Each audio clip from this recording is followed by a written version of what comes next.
পর্তুগালের আইন গেজেট আকারে প্রকাশিত হওয়ার পূর্ববর্তী কার্যকারিতা অসাংবিধানিক বলেছেন ব্রাগার বার কাউন্সিলের পরিচালক ব্রুনো গুটম্যান। অর্থাৎ আইনটি যেদিন প্রকাশিত হবে বা যেদিন অনুমোদিত হবে বা সরকারে গেজেট আকারে যেদিন প্রকাশিত করবে সেই দিন থেকে এটি সাধারণত কার্যকর হবে সংবিধান অনুযায়ী। তার কথা অনুযায়ী অর্থাৎ এখনো যাদের 5 বছর পূর্ণ হয়েছে পাসপোর্টের জন্য সেফ এন্ট্রি বা কার্ড থেকে তারা চাইলে আবেদন করতে পারেন। এমনকি ফ্যামিলি অ্যাপয়েন্টমেন্টের ক্ষেত্রেও কিছু বিষয় রয়েছে, বিষয়টা খুবই জটিল। আশা করছি আমরা বুঝিয়ে বলবো এবং আপনাদের জন্য একটা সুযোগও হতে পারে এই যাদের 5 বছর পূর্ণ হয়েছে। যাই হোক, এদিকে সেগা যারা লিঙ্গ এবং হচ্ছে যে ধর্মীয় কারণে পাবলিক প্লেসে মুখ ঢেকে রাখার উপর নিষেধাজ্ঞা নিয়ে একটি নতুন বিল উপস্থাপন করেছেন। নিশ্চিতভাবে বুঝতে পারছেন তিনি কি কোন বিষয়টি ইঙ্গিত করেছেন, আমরা বিস্তারিত আলোচনা করবো সংবাদের মূল অংশে। তাছাড়া আমাদের অনেক ভাই গত কয়েকদিনে মৃত্যুর কোলে ঢলে পড়েছেন। দিকে নতুন আইন, সবকিছু নিয়ে আমাদের কমিউনিটিতে মানসিক পরিস্থিতি খুবই খারাপ, সবাই খুব দুশ্চিন্তার মধ্যে পার করছেন। তবে এর মধ্যে বেশ কিছু গুরুত্বপূর্ণ বিষয় রয়েছে, এই বিষয়গুলো আমাদের খুব ভালোভাবে জানা প্রয়োজন। যা হয়তো আমরা এই বিষয়গুলো না বোঝার কারণে দেখা যাচ্ছে যে শুধুই আমরা আমাদের জীবনে একটি মারাত্মক ঝুঁকি নিয়ে আসছি। তা আজ সেই 26শে জুন বৃহস্পতিবার আপনাদের সবাইকে আরো একবার পর্তুগাল টুটিতে স্বাগত জানাচ্ছি। প্রথমে যেটা বলি, যদি মনে করেন এই ভিডিওটি সকলের জন্য উপকারে আসবে তাহলে অবশ্যই আর দেরি না করে এখনই শেয়ার করে দিন। শেয়ার করে দেওয়ার পর আপনি এই ভিডিওটি শুরু করুন। যাই হোক, শুরুতেই যে বিষয়টি আমরা বলছিলাম যে সেই ব্রাগার বার কাউন্সিলের পরিচালক ব্রুনো গুটম্যান বলেছেন যে পূর্ববর্তী কার্যকারিতা অর্থাৎ আইন যেদিন প্রকাশিত হবে সেদিন থেকে এটি কার্যকর হবে সংবিধান অনুযায়ী। আইনে যদি পূর্ববর্তী কার্যকারিতা, এটা কোনোভাবে সাংবিধানিক নয়। যদি এমন বিষয়টা হয় তাহলে আপনারা যাদের 5 বছর পূর্ণ হয়েছে বা আরো কয়েকদিনের মধ্যে যাদের 5 বছর পূর্ণ হবে এবং ডকুমেন্ট রেডি আছে, আপনারা চাইলে একটা সুযোগ নিতে পারেন, নাগরিকত্ব আবেদন করতে পারেন। যদিও অ্যান্তনিও লইতো আমারও মন্ত্রী বলেছিলেন যে 19শে জুনের মধ্যে যারা আবেদন করেছেন তারা এই সকল যে অভিবাসন আইন, নাগরিকত্ব আইন, যতগুলো আইন আছে এর মধ্যে যারা যারা প্রসেসে আছেন তাদের ক্ষেত্রে এটা ইফেক্ট হবে না, এর পরবর্তী যারা আছেন তাদের ক্ষেত্রে ইফেক্ট হবে। এই বিষয়টি নিয়েই সাধারণত এই বার কাউন্সিলের পরিচালক ব্রুনো গুটম্যান, যে তিনি, আপনারা নিশ্চয়ই জানেন বার কাউন্সিল বোঝার অপেক্ষা নেই, বার কাউন্সিল হচ্ছে যে একটা আইনজীবীদের সংগঠন। এটা প্রত্যেকটা দেশেই থাকে, একটা কোর্টের উপর নির্ভর করে বার নির্ধারিত হয়। তো সেই বার কাউন্সিলের আইনজীবীদের একজন পরিচালক তিনি এই বিষয়টি উপস্থাপন করেছেন। তো সেক্ষেত্রে যাদের সুযোগ আছে বর্তমানে আপনাদের জন্য একটা সুযোগ থাকতে পারে, একটা রিস্ক নিতে পারে। ইতিপূর্বে সেভেন্টি থেকে 5 বছরের ক্ষেত্রে আপনাদেরকে বলেছিলাম যে একটা সুযোগ নেন, যেহেতু সুযোগ আছে সুযোগ নেন। হয়তো বা আপনার 250 খরচ হতে পারে। যদিও অনেক কনজারভেটর কিন্তু আইআরএন কিন্তু আবার আবেদন নিচ্ছে না, আমরা যেটুকুন খবর পেয়েছি, একজন আইনজীবী বলেছেন। সুতরাং যদি সুযোগ থাকে আপনারা আপনাদের 2-1 দিনের মধ্যে বা যাদের কাছে ডকুমেন্ট রেডি আছে একটা রিস্ক নিতে পারেন। আমার মনে করি যদি বিষয়টি কার্যকর হয়ে যায় বা সরকার যদি চূড়ান্তভাবে যখনটি আইন প্রকাশ করে তখন থেকে যদি এটা কার্যকর করে, সেক্ষেত্রে কিন্তু আপনাদের জন্য একটা অপরচুনিটি থাকছে। তাছাড়া আইনজীবী তিনিও এটিও বলেছেন, সে ব্রুনো গুটম্যান এটিও বলেছেন, যদি সরকার এমনই কিছু করে তাহলে দেখা যাবে যে এর বিরুদ্ধেও কোর্টের অনেক মামলা বেড়ে যাবে, অর্থাৎ এই আইনের বিরুদ্ধে অনেকে কোর্টের শরণাপন্ন হতে পারেন। তো নিশ্চিতভাবেই কিছুটা বোঝা যাচ্ছে যে কিছুটা পজিটিভ পয়েন্ট রয়েছে। তারপরেও আপনাদের উপর দায়িত্ব, আপনারা সিদ্ধান্ত নেবেন আসলে আপনাদের যাদের 5 বছর পূর্ণ হয়েছে বা আর কয়েকদিনের মধ্যে হবে তারা আবেদন করবেন কি করবেন না। তবে এদিকে আবার আরেকটা বিষয়, এই ফ্যামিলি অ্যাপয়েন্টমেন্টের ক্ষেত্রেও কিন্তু একটু গুরুত্বপূর্ণ বিষয় যে যাদের এমন হতে পারে আপনারা চাইলে এখন ফ্যামিলি অ্যাপয়েন্টমেন্টের জন্য আবেদন করতে পারেন, কেননা এখনো আইন কার্যকর হয়নি। পর্তুগালের সংবিধান অনুযায়ী সংবিধানের 2 নম্বর আর্টিকেল অনুযায়ী আইনের কার্যকারিতার উপর তাদের অধিকার সংরক্ষিত হয়। অর্থাৎ যতক্ষণ পর্যন্ত একটি নতুন আইন কার্যকর না হচ্ছে সেক্ষেত্রে পুরনো আইন হচ্ছে কার্যকর, অর্থাৎ আপনার অধিকারটা সেই আইন অনুযায়ী সংরক্ষিত। সুতরাং সেক্ষেত্রে আপনি যদি এখন আবেদন করেন নিশ্চিতভাবেই পরবর্তীতে আপনার এই আইন দিয়ে আপনি হয়তো ফাইট করার সুযোগ থাকবে। তো যাই হোক, যে বিষয়গুলো আইনজীবীর সাথে পরামর্শ করে নেবেন, সম্ভাবনার বিষয়গুলো আপনাদের সামনে উপস্থাপন করলাম। আমি সাধারণত চাই আপনাদেরকে এম্পাওয়ার করার জন্য, এমনটা নয় যে আমাকে করতে হবে। আমি বিভিন্ন বিষয়গুলো, এই তথ্যগুলো এনে উপস্থিত করি যাতে আপনারা সেই বিষয়গুলো নিজেরা করতে পারেন। যদি আমার উপরে চাপিয়ে দেন, মানে 100 জনেরটা বা 1000 জনেরটা আমার পক্ষে করা সম্ভব হবে না।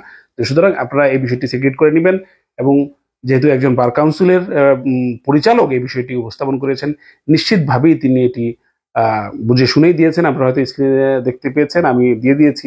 পুবলিকো ব্রাজিলকে একটা সংবাদপত্রকে তিনি আসলে এই স্টেটমেন্টটি দিয়েছিলেন। তো সুতরাং একটা ট্রাই করে দেখতে পারেন, হয়তো কিছু টাকা যাবে। এমনি একটু কঠিন সময়, পর্তুগালে অর্থ কম, তারপরেও একটা সুযোগ নিতে পারেন, হয়তো কিছু অর্থই নষ্ট হবে। পরবর্তী যদি না হয়, শুধুমাত্র একটু অর্থের অপচয় হবে, এর বাইরে কিছু না। আর যদি বিষয়টা কার্যকর হয় তাহলে কিন্তু আপনি অনেকটা এগিয়ে গেলেন। আমাদের প্রবাসী বাংলাদেশিদের প্রতিনিধি দেশে টাকা পাঠাতে হয়। দেশে টাকা পাঠানোর একটি সহজ এবং সাশ্রয়ী মাধ্যম হচ্ছে ট্যাপ সেন্ড। এই অ্যাপটি ব্যবহার করে কোনো চার্জ ছাড়াই আপনাদের প্রিয়জনের কাছে আপনি টাকা পাঠাতে পারেন। বাংলাদেশে অবস্থিত 60টিরও বেশি ব্যাংক, মোবাইল ওয়ালেট, বিকাশ, রকেট, নগদ, ক্যাশপিনের মাধ্যমে ব্রাক, ব্যুরো, সিটি, এমটিবি, সোনালী এবং ডাচ বাংলা ব্যাংকে আপনারা আপনাদের প্রিয়জনের কাছে এই অর্থ পাঠাতে পারেন। তাছাড়া সরকারের সেই 2.5% প্রণোদিত রয়েছে।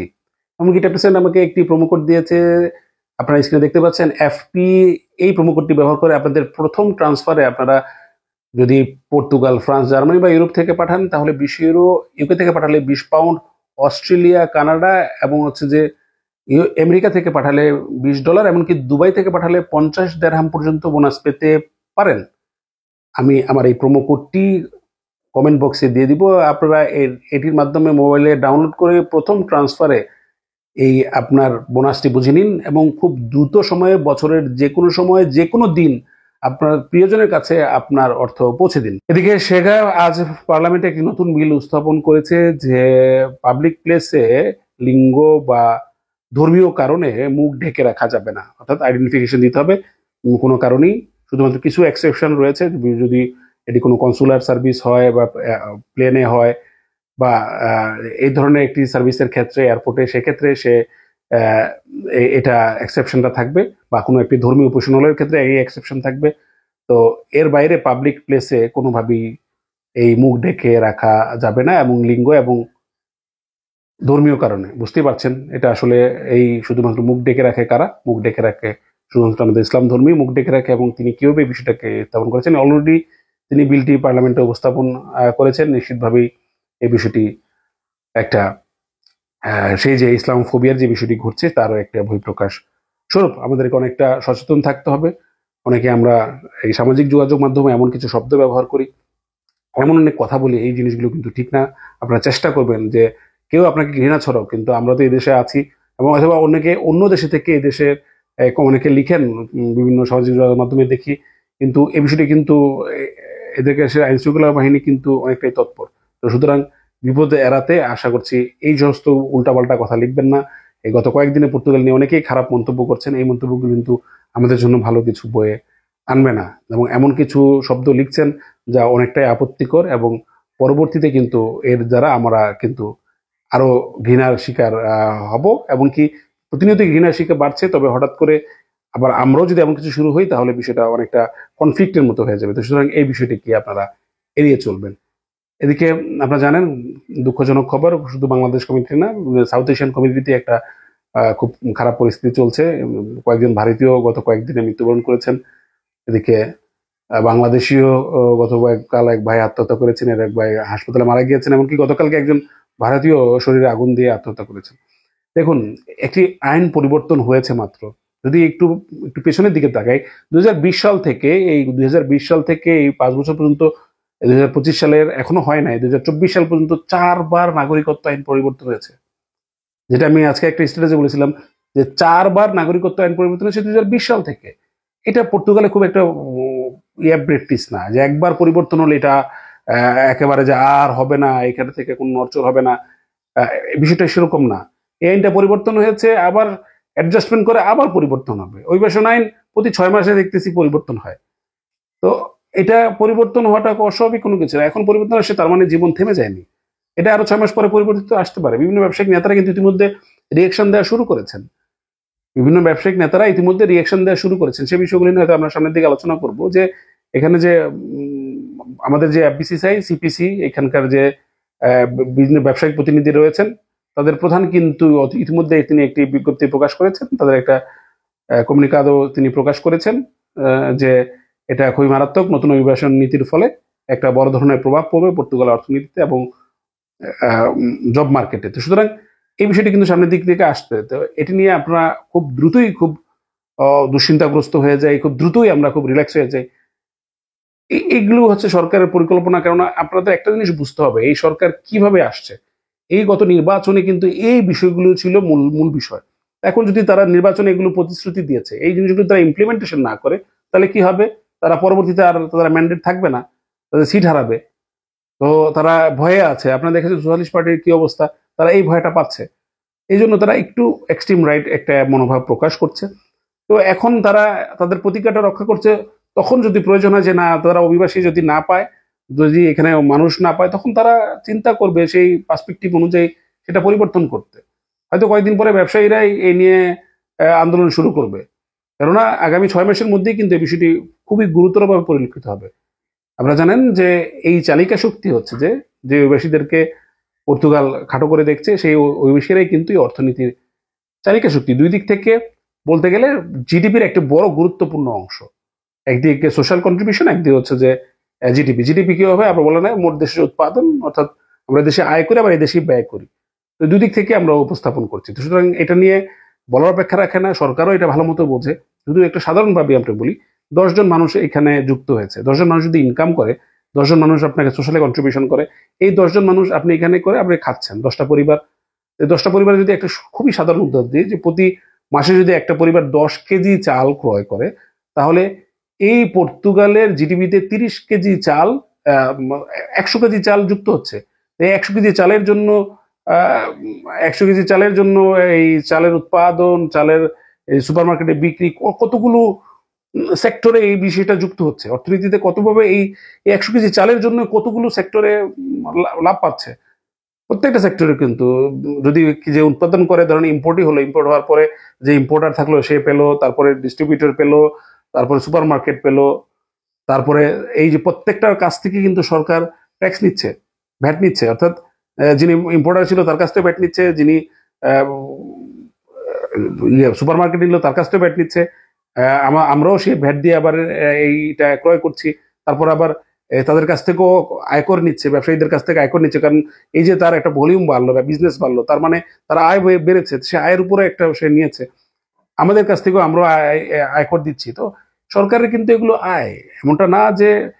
আর সবচেয়ে বড় বিষয় হচ্ছে, এই বিষয় নিয়ে হয়তো আরেকদিন বিষয় করলো, যে আমরা যে আমাদের যে গ্রুপটা এখানে পর্তুগালে প্রবেশ করছে, তারা কিন্তু কর্মক্ষম গ্রুপ, তাদের প্রতি কোনো ব্যয় নাই, তারা পুরোপুরি চালিকা শক্তি। এটা সরকার বোঝে। আমরা শুধু শুধু আমরা এমন কিছু কাজ করছি যেটা নিয়ে আমাদের ভবিষ্যৎটা আমরা নষ্ট করছি। আশা করছি আমাদের জন্য আপনারা এমন কিছু করবেন না, এই গোল্ডেন টাইমটাকে নষ্ট করবেন না। কারণ হচ্ছে যে আজকের দিন গেল মানে আজকের দিনটা নষ্ট হয়ে গেল। আজকে যদি আপনার একটু ভালো চিন্তা ভাবনা করতেন, কালকের জন্য আপনার একটা উদ্দীপনা হয়ে যাকতো।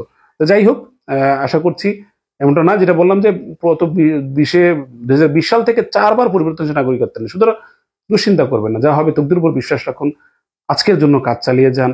যদি পরিবার থাকে পরিবারকে সময় দিন, যদি একা হন বন্ধু বান্ধব নিয়ে সময় কাটানোর বাড়তি সময়টা আনন্দ উপভোগ করুন। এখন গরমের সিজন, যেদিন ছুটি থাকে সব বন্ধু বান্ধব নিয়ে বেঁচে যান। আমারও খুব পছন্দ, যদি আমার এখনো যাওয়া হয়নি। তো এই এই করেন। তারপর হচ্ছে যে কাজে যান, পরিবারের সাথে কথা বলেন। ভবিষ্যৎ কে হয় আমরা কেউই জানি না, সুতরাং ভবিষ্যৎ নিয়ে এত চিন্তার কোনো কিছু নাই। সবাই ভালো থাকবেন, আগামীকাল আবার দেখা হবে। ধন্যবাদ সবাই।